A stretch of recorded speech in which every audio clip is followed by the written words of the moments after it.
going to be talking to us on living the life you want. Living the life you want.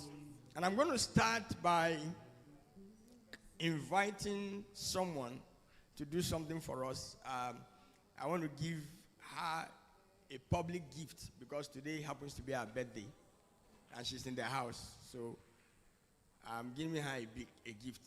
Sometime last year, I traveled for my regular conference to get myself grown in Orlando, and I got a book.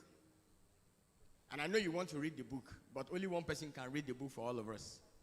The title of the book is The Greatest Story Ever Told.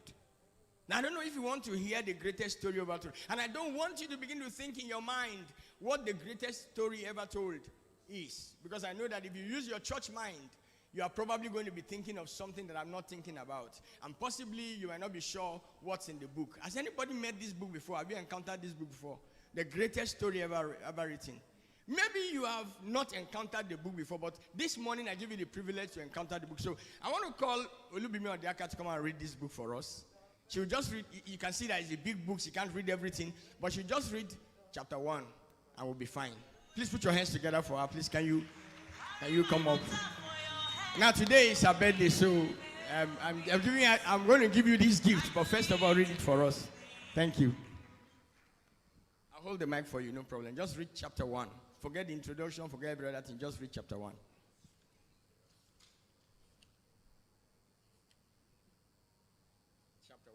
Chapter 1. Chapter 1. Okay, maybe jump to chapter 2.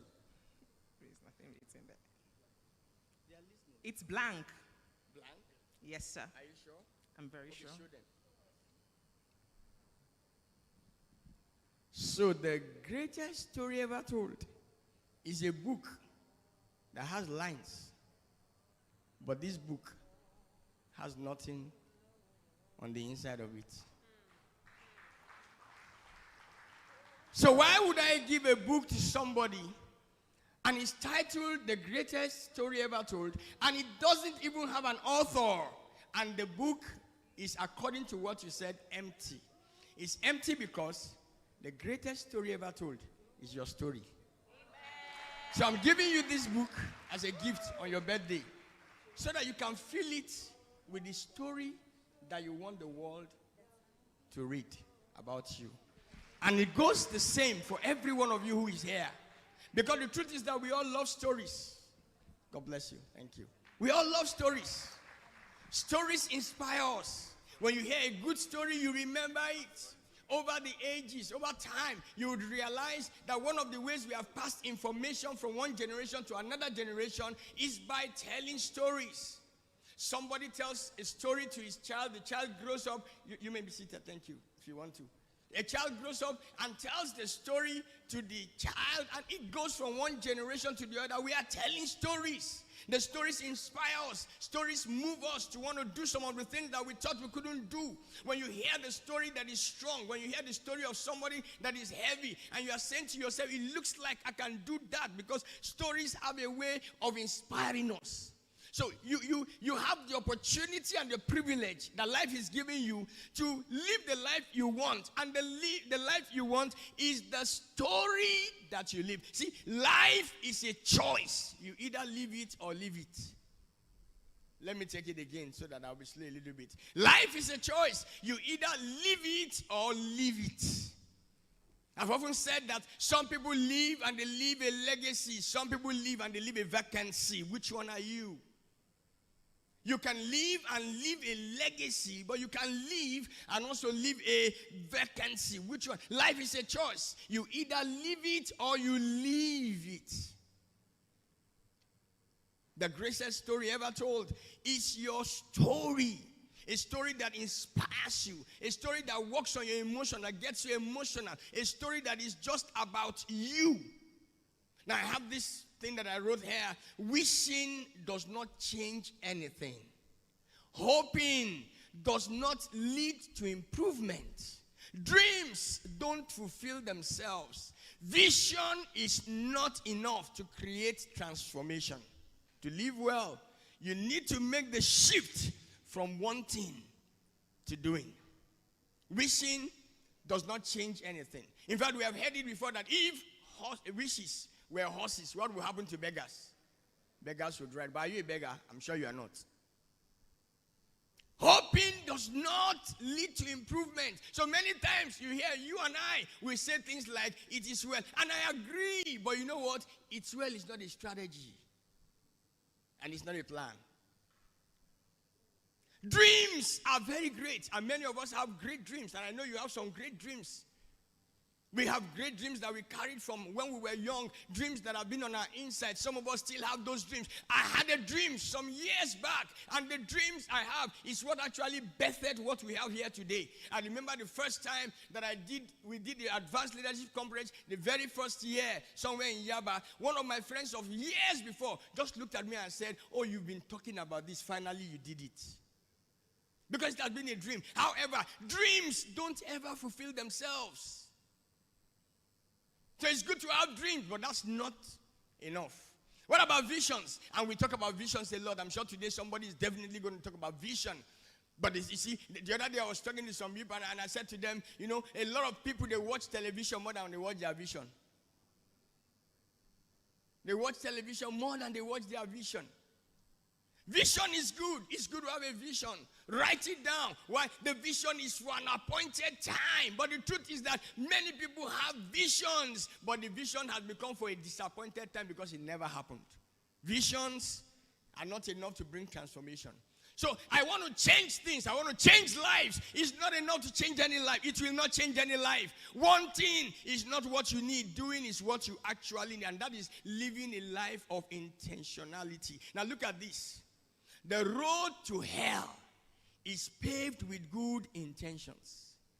I wonder why Samuel Johnson will write something like this, saying that the road to hell is paved with good intentions. I thought that the road to hell should be paved with bad intentions. I thought that the only road that leads to heaven should be the road that has good intentions. In other words, we have good intentions, and many of us have good things in our heart. There are things that are bubbling in our heart, things we want to do, things we want to achieve. We have a lot of want to. I want to do this, I want to achieve this. So many things that you want to do. But the truth is, you've got to leave the place of wanting to do and get to the place of doing. It's called intentionality. So if there's anything that the Advanced Leadership Conference 2023 does for you, is that it should be able to inspire you.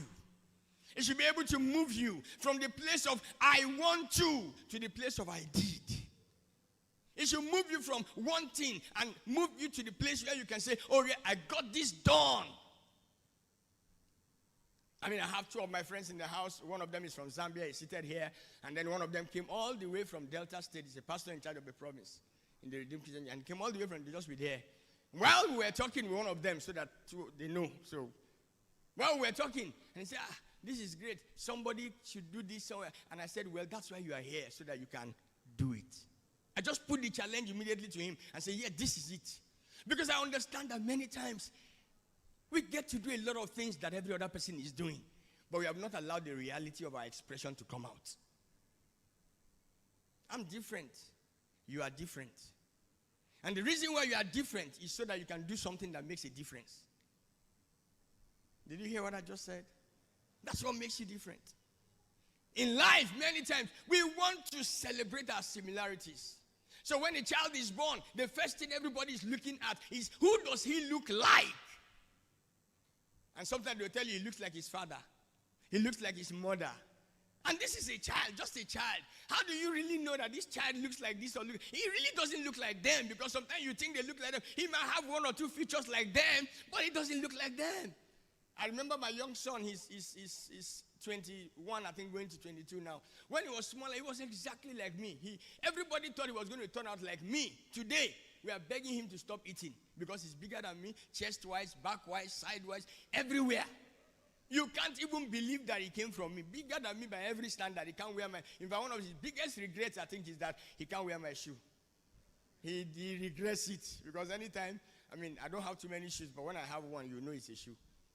I'm not, and don't look at my leg now. Come on, look at my face. We're talking here. Stop looking at my legs. Look at my face.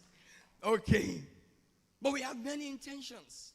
But good intentions will not take us anywhere. We need to live a life of intentionality. We need to live that life. I think it was Paul who was saying, and I like Paul. I like Paul because here's a story, a great story. Paul is a man in the Bible who started on a bad note. Sometimes life can start on a bad note. Normally they say that when life gives you lemons, what do you do with it? He said, make lemon. But can I change it a little bit? When life gives you lemons and you didn't order for lemons, can you place another order? Or maybe they got the order wrong. Maybe they didn't know that you were asking for what you are asking for, and they gave you lemon. So don't play the cards that you are dealt. Can you ask for the cards that you want? There are too many people who are accepting their life instead of living their life. There are too many people out there who have accepted whatever comes to them rather than lead the life that they really want. But Paul was not like that. He started out bad, but a day came when he had an encounter. And I hope that the Advanced Leadership Conference 2023 will be an encounter for someone here. He had an encounter, and that day he began to live the life he wanted. So he said something that is very, very profound. He was talking to his son Timothy in 2 Timothy, I think it's in chapter 4 and verse 7. He said, I have finished my course. I have fought a good fight. And I like the announcement he made there. He said, I've not just fought a good fight. I haven't just finished my course. He said, I've kept the faith. But I didn't just keep the faith. But you know what? And now I'm waiting for my reward. Every man's life will carry a reward at the end. But what reward are you going to be waiting for? Because the truth is that there's going to be a report card at the end of life for everyone. Sometimes you might not even wait till the end of life. You will see your report card playing out for you the moment you start living your life. Paul said, now can I begin to live? I need to tell you my story. This is my story. And I think Jesus didn't tell his story, but there was a story about him, or a conclusion of a story in the book of Mark, chapter 7 and verse 37. He said he has done all things well. I love that passage. I always crave to read it. He has done all things well. When you say somebody has done all things well, it's not because he lived by accident. It's because he lived by design. So what am I trying to do this morning? I'm trying to inspire you to live your life by design. When you get a system, it comes with a default system. It's default. But you can now reprogram it. You can change the settings. You can now make it do the things that you want it to do. That's living by design. Life can be lived by design. If you want to live well, then you must live life by design. Let's go by the design that you want. Now, my time is running out, so let me quickly just look at a couple of the characteristics of people that live their life well, or characteristics of people that are intentional with life. Number one is that they live and lead with purpose.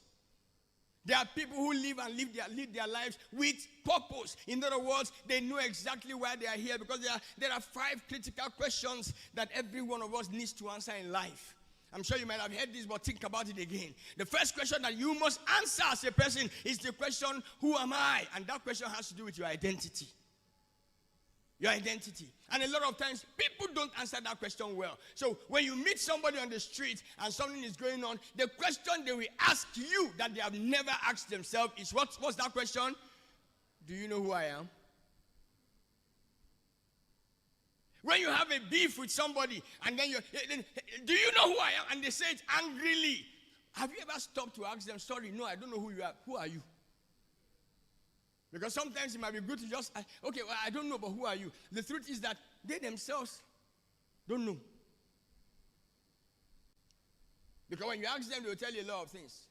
My name is so and so. But your name is not who you are. That's what the label that somebody placed on you. Your identity. The second question is, where am I from? Your origin. And this is very important because origin determines your original. That's your source. I was sharing with somebody yesterday, they say your source is what determines your resource. If you don't know your source, you don't get your resource. So many times we are stranded simply because we don't know our source. Where is your source? Now, what do I have? Talks about your potential.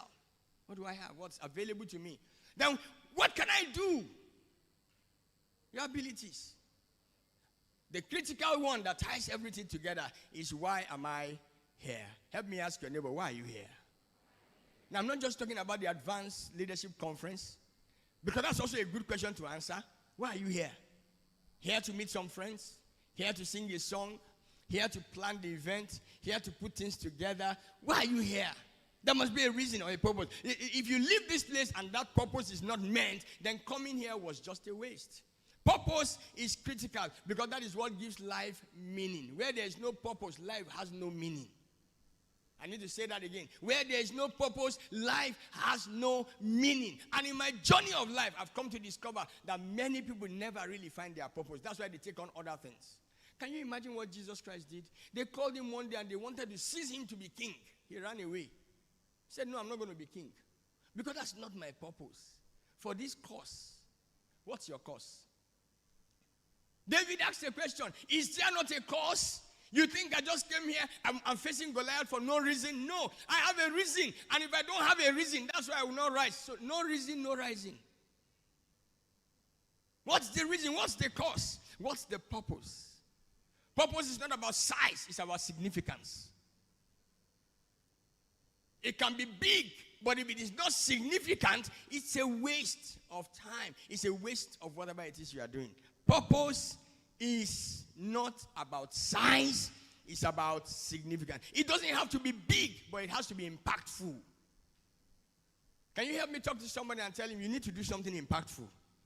Oh, I heard something in June and I just love it. Can you give God the space to do something big with your life? But you know what? If you can't give God space to do something big with your life, can you even give God space to do something small with your life? I love big dreams. Big dreams are great. But you know what? Don't allow big dreams stop you from dreaming small dreams, because small dreams always grow. That's why I don't talk too much about perfection. Practice makes perfection. No. Practice makes improvement. So purpose. Now I have something that I would like to ask. The question is, what is your why? You need to take note of that if you are writing. What is your why? What's my why? Take note of it. What's my why? Why do you exist? Why are you here? Why were you born in the country where you are born? What's your why? Purpose inspires and keeps you focused. And this is what I have. I have what I call my litmus test. I heard somebody share this, and I wrote it down as litmus test for purpose. How do I know that I've hit my purpose? Number one, it must be something you love doing. Something you love doing. I mean, if you know me well, you would know that you can wake me up at 2 a.m. in the night and tell me to talk leadership, and I will do it gladly. I love it. If you don't love what you are doing, quit. Stop doing it. Because you will not help yourself, you will not help the people around you. You must love it. The second litmus test is that you must be good at it. You must know how to do it. It must be something that you can do easily, something that you have competence to do. I often tell people, if you're a leader and you step into a place where you're not competent, please don't follow. Don't lead, follow. One of the greatest damaging things that I think that we do to ourselves and to our society is that you see people who, because they think that they are the ones who are ahead, they must be ahead in everything. There are certain things that I'm not good at. There are things that you are better than me at. It doesn't matter where you come from. If the last born of your family can save you from starvation, let him lead. When he's saving you, then you can become the father. What's the point of being the father when you cannot give anybody a feather? You are claiming fatherhood. I'm the father. You are the father, but sir, you can't help us here. Can you just calm down and let the one who can help us help us? When they finish helping us, then you can become the father. There are stuff we can't do. Is this something you are good at? Number 3, is this something that people need? Is it making any sense to us? Is this something that people need? Because if you do something and people don't need it, it's a waste of your time and their time. They can even clap for you, but that's it. But let me put the last one there because this is important. It's important because, I'm a full-time pastor, so this is very important. It has to be something that people are willing to pay for. Because if all your life you do things that nobody is willing to pay for, you will end up broke and complain that God didn't take care of you. It will not be God's fault. They might not be able to pay for it, but are they willing to pay? Which means that is it something that meets their need, impacts them so much that they are willing to put a price on it? Very important. That's my 4 litmus tests for agreeing that this is my purpose. So the first thing I said is that they live on purpose. And I discovered that there's one man that I'd like to show you his picture who actually epitomizes what I'm talking about. One of the things I did was to put a picture to what I'm talking about. And that man, I hope that the media can help me. That's a man who lives on purpose. Every part of his life is lived on purpose. Everything he does is on purpose. You can't find him doing anything that does not line up with his purpose. If you ask him to come for a leadership conference, he will save souls. You might have a problem doing that, but that's him. That's his purpose, and he has found it, and he's not making any mistake about it. Everything. No wonder he can live long. No wonder he can not only live long, he can live well. I hope that grace will come on you too. Number 2, they live out their priorities. My time is running out, so let me try and make it as fast as I can. They live out their priorities. A life that matters is based on what matters most. They live out their priorities. They are not living their life by accident. They are not reactive. And you see, one of the challenges that you and I have in life is that we are too reactive. Things happen and then we react. Things happen, we react. Somebody did this, we react. But we never really ask ourselves, how can I stop living a reactive life? Especially if you are not a reactor. Allow me. My science head is coming into play. You've got to have your priorities. What matters most to you? Help me ask your neighbor, what really matters to you? Please help me ask your neighbor. Help me. Maybe he didn't hear me, so ask him. What really matters to you?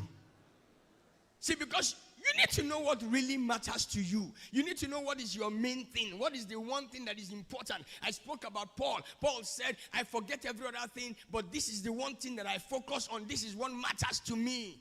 Because you see, the heart of the matter is a matter of the heart. If you know what really matters, if you allow the thing that is in your heart to be the thing that holds you, you will have a very easy life. It helps you. It guards your life. It helps, keeps you, because you know your priorities. You know what exactly you want to do. You're not living a reactive life. Because you see, proactive people will always prepare. Reactive people will always repair. Let me talk to the church. For those of us who are pastors, let me just say that. You see, what I notice is that most of the time, the unfortunate thing is that we live in a world where the church will always want to repair. They don't prepare. So we are always busy solving problems for people rather than getting them set to become solution providers.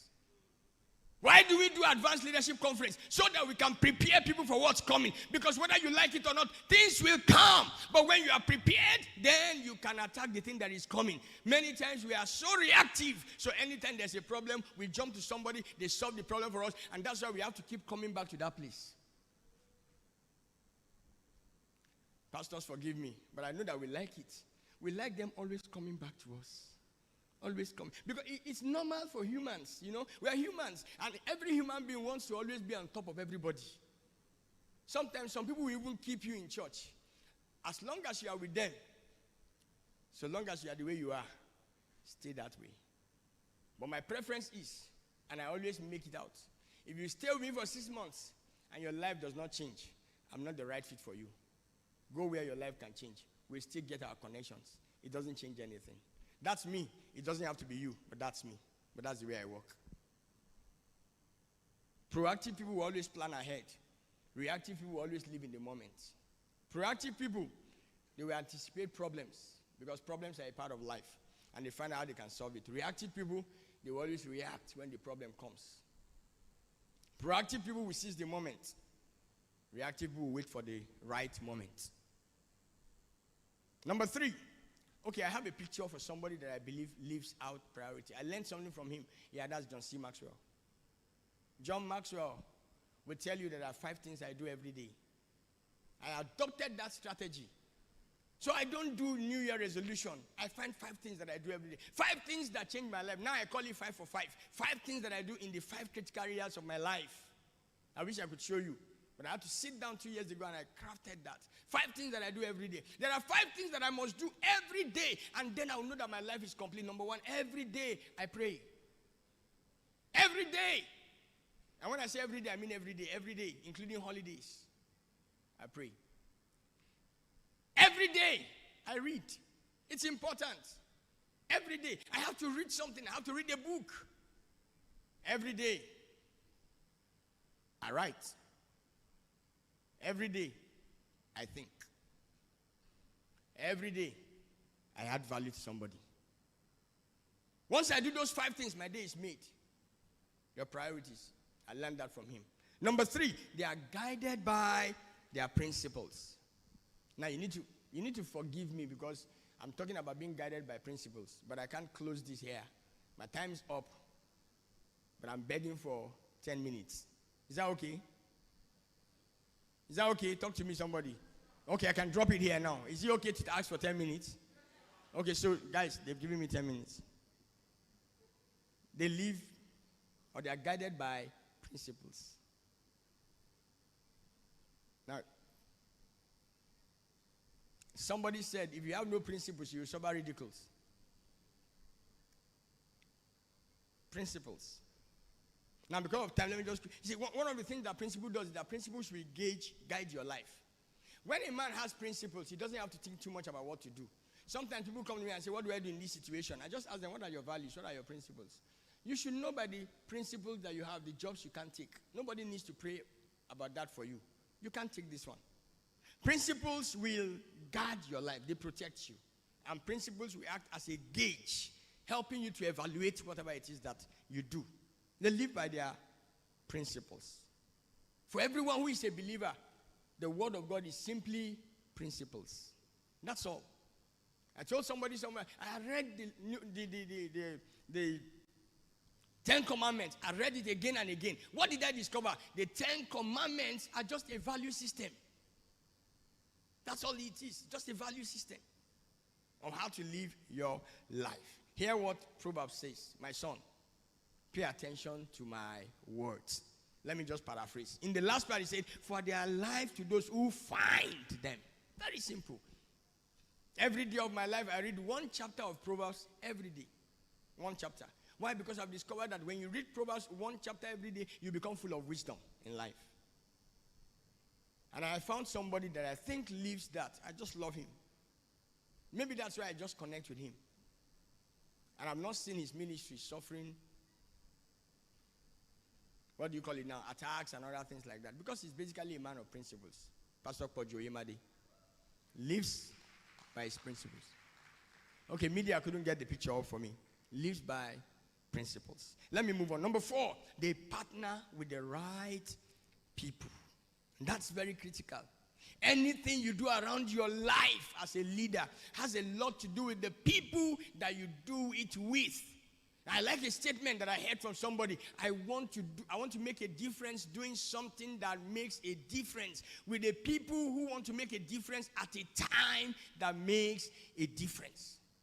But it has to be with the people. What was the first thing that Jesus did when he came to the face of the earth? Talk to me, somebody. What was the first thing he did? Before he started ministry, what was the first thing he did? He discovered 12 people.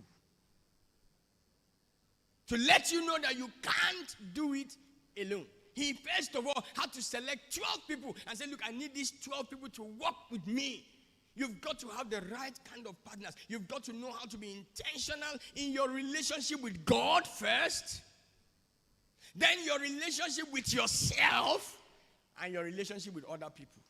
See, in this life, there's nothing anybody gets that does not have to do with relationship. Nothing.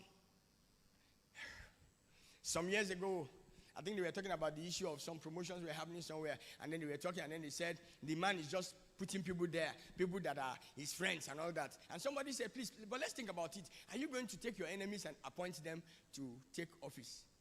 Is it not your friends that you are going to take? You can't take your enemies. You take your friends.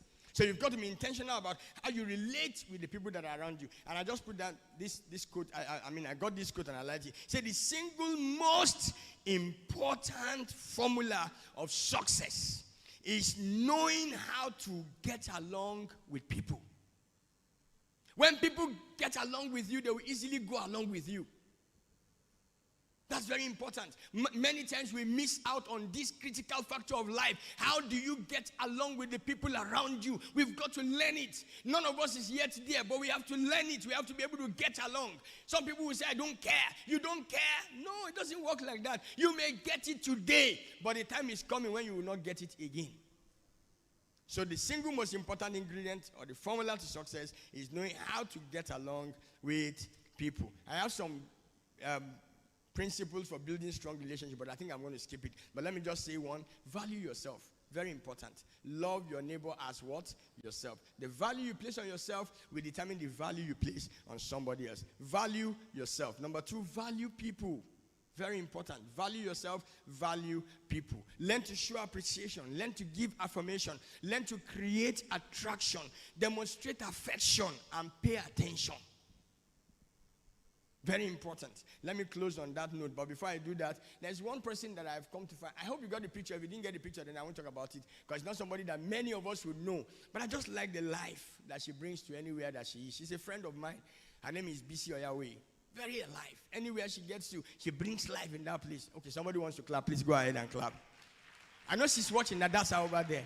She's just the kind of person that shows up at every point. She will just show up and you're wondering, how did you manage to show up in all these places?